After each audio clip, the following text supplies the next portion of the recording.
Hi, I'm Michael Nadlin from Market Lead. In today's video, I'm going to show you why Performance Max does not work for lead generation. I'm going to show you some client data right now, show you what the cost per leads are, and tell you why it did not work. So when you watch this video to the end, you're going to see that the Performance Max data is significantly better than the search data, but I'm going to tell you the feedback that we got from the client around their sales. So we're in a client account right now. And I'm just going to have to blur some of the data for the client's privacy.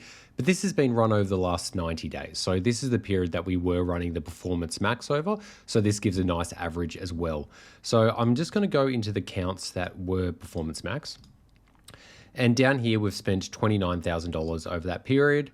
We've done around 1,900 conversions at a 20% conversion rate and a $15 cost per lead. Now, this 20% conversion rate is actually accurate. The client does average around 20 to 35%, depending on the location and depending on the device. So these numbers are not inflated. It's actually aligned with what we've seen. So we ran this over a certain period of time because the Google rep was pressuring the client to do it. And as the results for the client were going so well over a long enough time horizon, I thought, let's run it as well.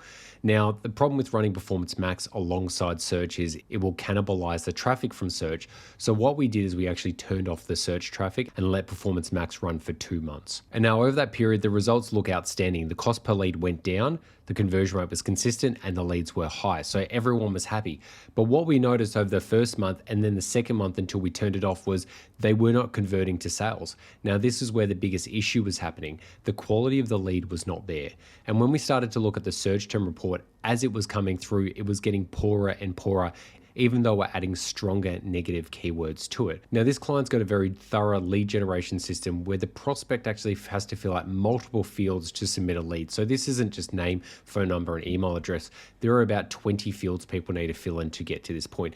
Whilst this does seem high, if you understood the industry, you'd know that this does seem reasonable because it's a very short turnaround period. Now, after this period, after we've turned it off, we've turned back the search ads for the last 14 days and the sales are back consistently. So I just want to show you what the search traffic looked like. Now, when we look here, we've got $15 cost per lead, 20% and 1,900. When we go back to the cost per lead here, we're up to $22 now. Now, before it was actually around $15 to $17. The cost per lead did go down with Performance Max, but the quality went down. As soon as we turn the search back on, the quality's come back, high conversion rate, numbers looking good, although the cost per lead has jumped back up because it's lost its momentum. After analyzing this with the client, and I do this with most clients, especially the ones who are wanting to push more features, you've got to recognize there's a huge risk that come with running new products with Google. We did this. We got lower cost per lead. Everyone was celebrating. I wasn't because I knew that there was going to be an issue here. The Google rep was happy. The client was happy. But over time with Performance Max, especially for lead generation, there seems to be a huge gap with it turning into sales. So I'd recommend this to you. If you are running Performance Max for your lead generation, measure the sales. We do Performance Max for other clients with lead generation, although it's when we fully manage the landing page and part of the sales system with them so we can feed back that data.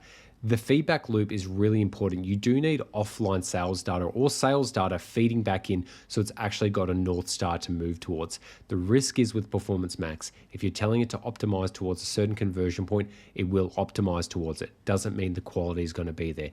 Search still has so much powerful intent behind it that you can continue to get that high quality traffic through, even if the cost per click's higher or it does seem like that it is limited. Performance Max, whilst it's powerful for e-commerce and very few lead generation campaigns, I would still highly recommend not to do it. The data in this account makes it look like the cost per lead's gone from $22 to $15, conversion rate's consistent and everyone's happy, but the results, the real sales for the client offline were not there. That's taking up sales resource to follow up the leads and time, and also the opportunity cost for every dollar that was spent there could have been better spent on a search ad that would have got the sale. So I'll leave it there. If you got any thoughts or questions, please let me know. But remember, like, comment, subscribe. And if you need help with your Google Ads account, scaling your account, getting more sales, reach out to us at Market Lead. This is exactly what we do. This is how we help clients' accounts scale and fix all the problems that Google and other technologies are causing to businesses.